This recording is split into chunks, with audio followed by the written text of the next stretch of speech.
I 45 female have always been close to my brother, Mike 47 male, and his daughter, Emily 18 female.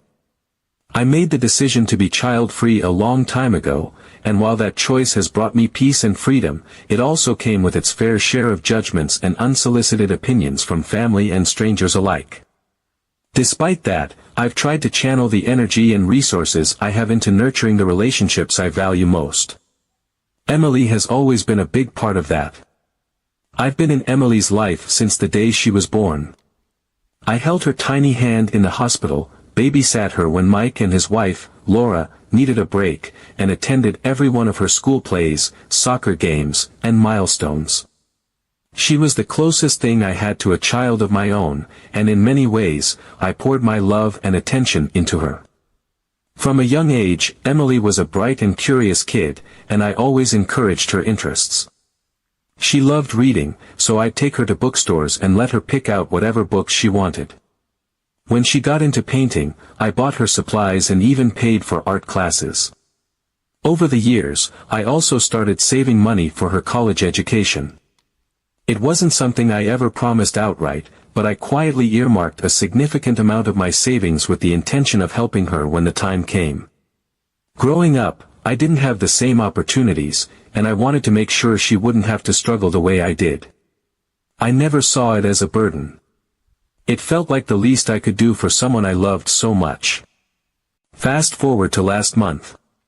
Emily graduated from high school, and the whole family was thrilled. Mike and Laura organized a huge party to celebrate her achievements, inviting friends, family, and even some of her teachers. I was, of course, on the guest list, and I wouldn't have missed it for the world. I even went out of my way to pick out a thoughtful gift, a leather-bound journal because she loves writing, along with a heartfelt card about how proud I was of her. It felt good to see her succeed and know that I had played a small part in her journey. The party was lively, with laughter and good food. Emily looked radiant in her graduation dress, and I could tell she was genuinely happy. At one point during the evening, she stood up to give a little speech.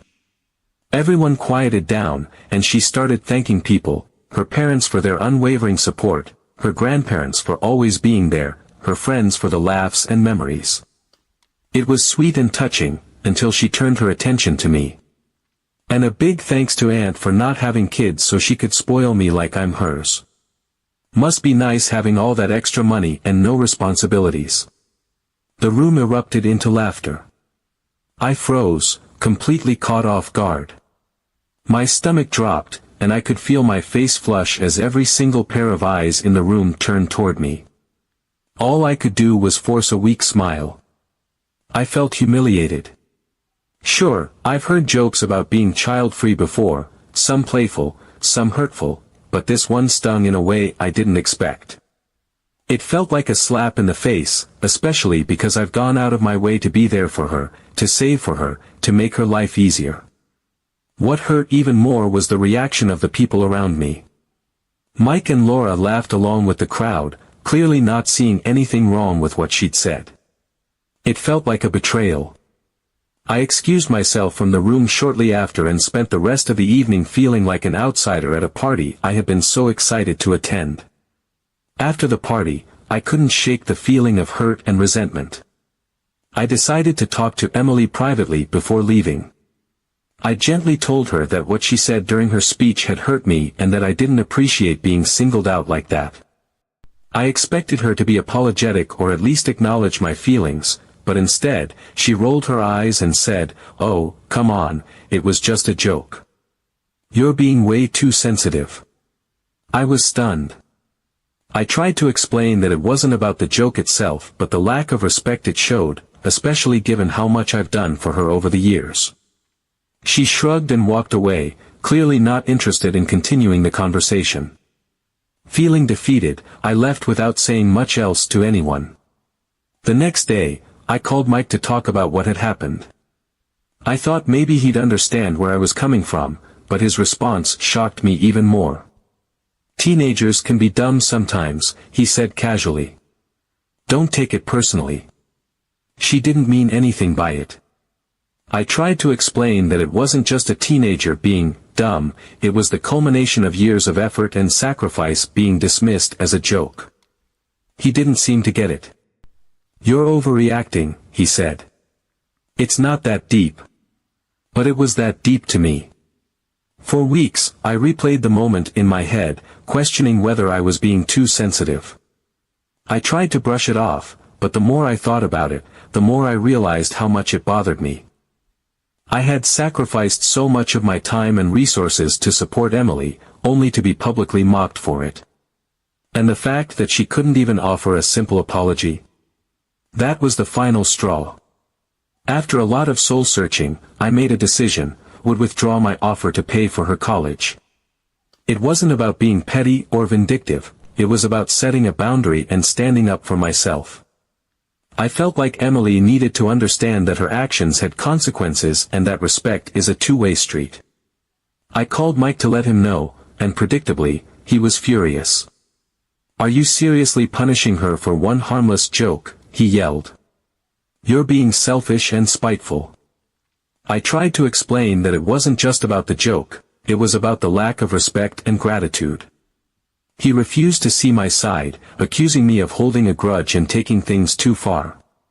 Emily, for her part, hasn't reached out to apologize or even discuss the situation. It's as if she doesn't think she did anything wrong. Now, I'm left questioning myself. Am I being too harsh? Should I have just let it go and continued supporting her? Or was I right to stand my ground and demand the respect I deserve? Update 1. A few weeks after the graduation party, the sting of Emily's speech still lingered. I tried to put it out of my mind, but no matter how much I distracted myself, the memory of that moment kept bubbling back to the surface. I avoided family gatherings and declined calls from Mike and Laura. I needed space to process everything. My feelings were a messy cocktail of hurt, disappointment, and, if I'm honest, a little resentment. I had spent years supporting Emily, pouring time, energy, and money into making sure she had opportunities one never did, and in one careless moment, it felt like she had dismissed all of that. I wasn't just upset about the speech itself, it was everything that came after.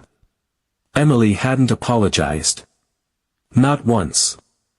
Mike and Laura hadn't seemed to take it seriously, brushing me off like I was the one making a big deal out of nothing. For weeks, I felt like I was walking around with a weight on my chest, replaying the laughter, the dismissive tone, the sheer audacity of her words. It wasn't even about the money, it was about respect, and at that moment, it felt like I had none in their eyes.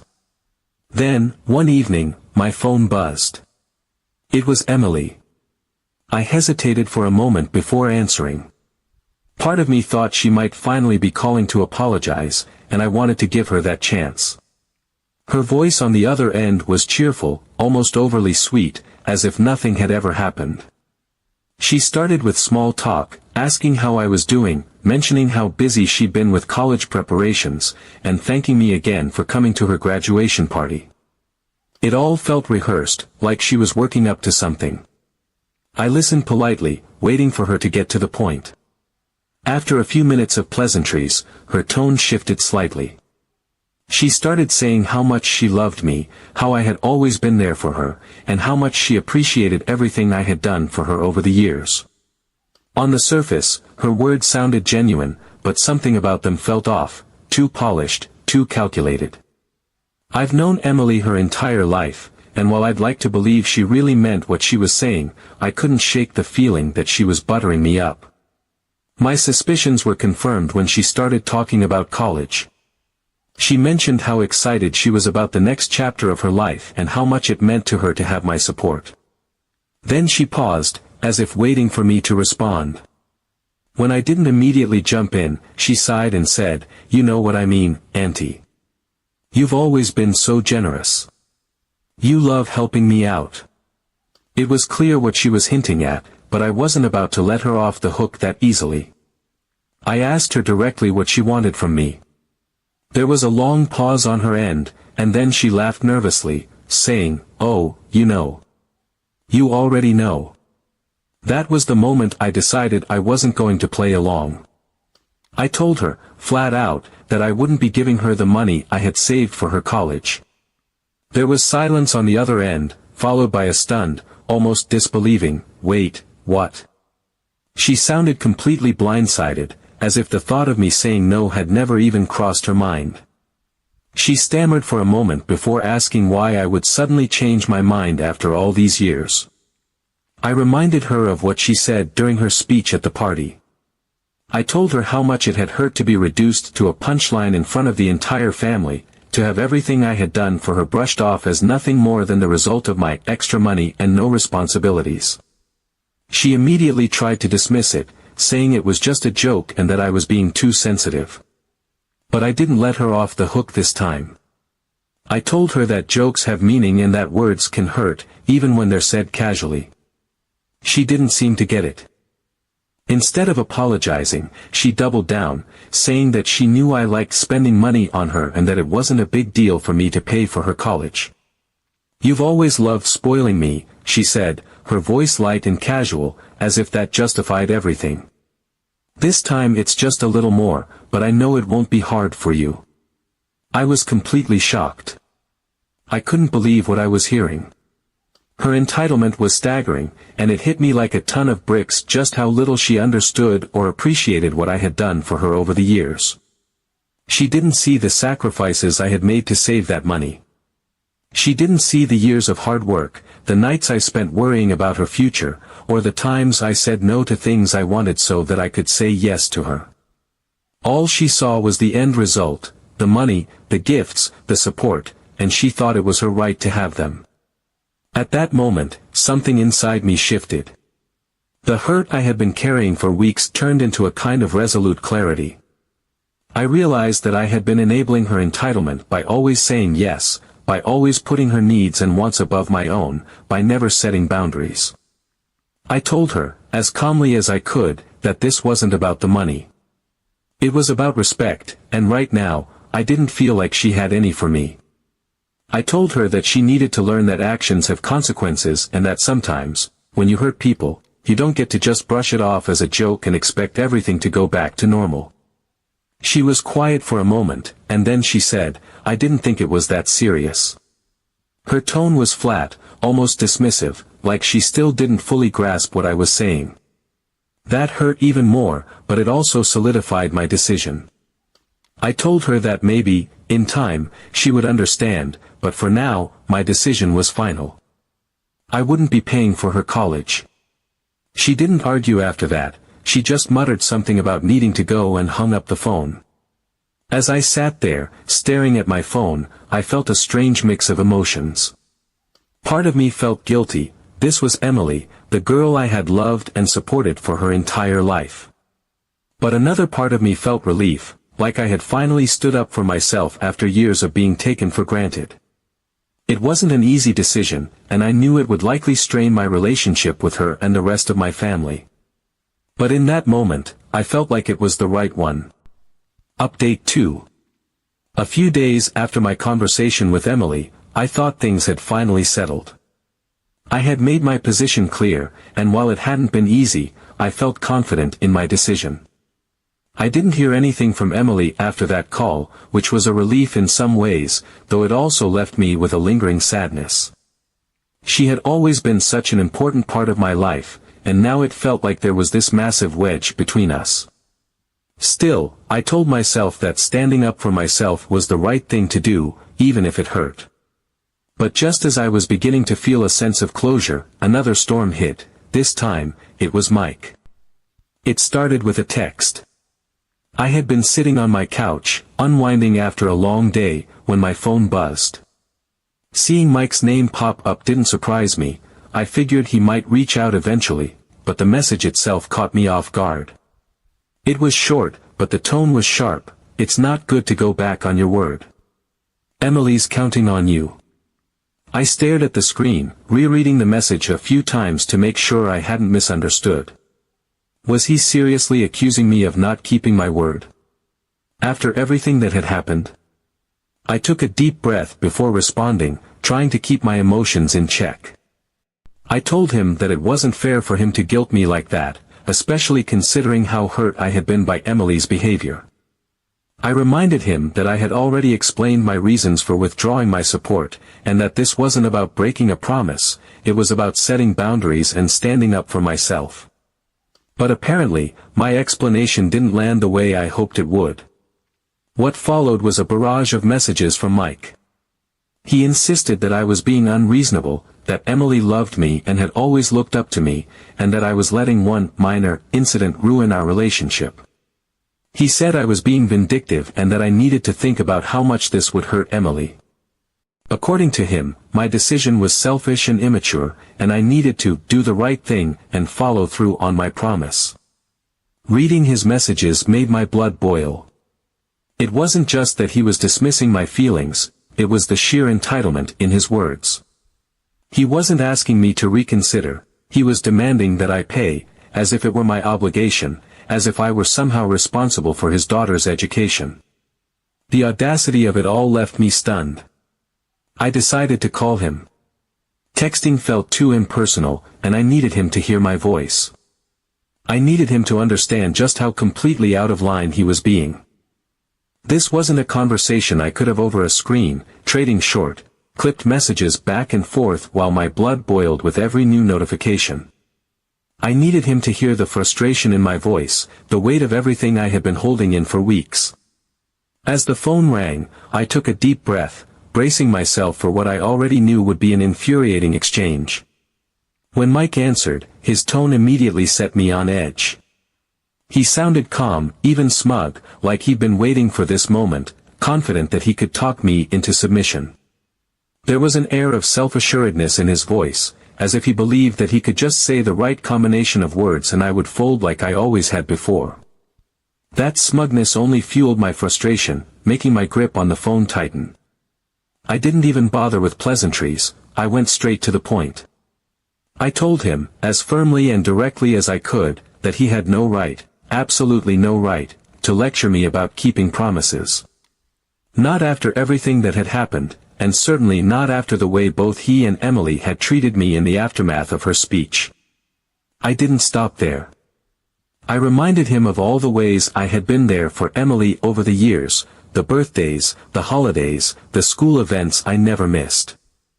I reminded him of the countless times I had stepped in to help, not because I was obligated to, but because I cared about her. I had supported her dreams, nurtured her interests, and yes, saved a significant amount of my hard-earned money to make sure she had opportunities one never did. But I told him, as plainly as I could, that my decision to withdraw that financial support wasn't something I came to lightly. It wasn't about being petty or vindictive, it was about respect, something both he and Emily seemed to think they could withhold without consequence. But instead of acknowledging any of that, instead of showing even a shred of understanding or remorse, Mike doubled down. His tone shifted slightly, becoming more insistent, almost patronizing.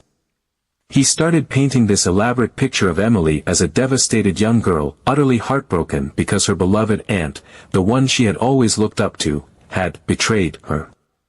According to him, my decision would scar her, leaving her feeling abandoned and unloved, as if I were somehow responsible for irreparably damaging her self-esteem. The more he talked, the angrier I became. He wasn't just guilt-tripping me, he was weaponizing my love for Emily, twisting it into something he could use to manipulate me. He didn't stop there. He went on about how much Emily deserved my support, as though my affection for her was supposed to automatically translate into financial responsibility. He kept emphasizing how close we'd always been, how much she loved me, as though that love somehow obligated me to pay for her education. His words were dripping with entitlement, and I could feel my patience wearing thinner and thinner with every sentence. It wasn't just the entitlement that got to me, it was the complete lack of accountability, the way he was trying to absolve himself of any responsibility while making me out to be the villain. Then he said the thing that truly pushed me over the edge. He told me, in the most matter-of-fact tone, that he had been counting on me to pay for her college. He said that because of my promise, he hadn't saved as much as he could have, and now he wasn't in a position to cover her tuition. He said it like it was a foregone conclusion, like it was entirely my fault that he hadn't prepared for his daughter's future. Therefore, according to him, I had to keep my word. There was no wiggle room, no consideration for the circumstances, just a flat-out declaration that it was now my responsibility to fix the situation he had failed to plan for. That was it. That was the breaking point. Any lingering patience or goodwill I had left evaporated in an instant. I told him, point blank, that I wasn't Emily's mother. I wasn't the one responsible for her education, he was. I reminded him, as calmly as I could manage, that he was her father, and it was his job, not mine, to make sure she had what she needed. I could hear the silence on the other end of the line, the kind of silence that feels heavy, like the weight of my words was finally sinking in. For a brief, fleeting moment, I thought he might actually understand. I thought he might finally realize how completely unreasonable his expectations were. But then he came back with something that made my blood run cold. He said that I had made a promise, and because he had trusted me to keep it, he wasn't going to pay. He said it so matter-of-factly, like it was the most logical conclusion in the world. He said that I had made a promise, and because he had trusted me to keep it, he wasn't going to pay. He said it was my responsibility now, that I had taken it on the moment I offered to help. I was floored. The sheer audacity of what he was saying left me speechless for a moment. He wasn't even trying to hide his entitlement anymore. He had essentially handed off his parental responsibilities to me, and now he was acting like I was the one who had failed. The arrogance, the entitlement, the complete lack of accountability, it was staggering. My anger, which had been simmering throughout the conversation, finally reached a boiling point. I knew, in that moment, that there was no reasoning with him. No amount of explanation or logic would make him see just how wrong he was. All I could do was stand my ground and refuse to let him guilt me into cleaning up his mess. I told him, as calmly as I could manage, that I wasn't going to pay for Emily's college. Not now, not ever. I told him that he needed to take responsibility for his own child and figure it out himself. Whether that meant taking out loans, finding scholarships, or cutting back on expenses, that was on him, not me. He tried to argue, but I cut him off. I told him that I had done more than enough for Emily over the years, and I wasn't going to let him or anyone else guilt me into doing more. I said that if he had been counting on me to cover the cost of her education, that was his mistake, not mine. By the time the call ended, I was shaking with anger. I couldn't believe how entitled he had been, how completely unwilling he was to take responsibility for his own choices. The worst part was knowing that this conversation would only widen the rift between us. I had always been close to Mike, and part of me wanted to believe that he would understand my side eventually. But after that call, I wasn't so sure. So, am I AITA for finally refusing to pay for my niece's college?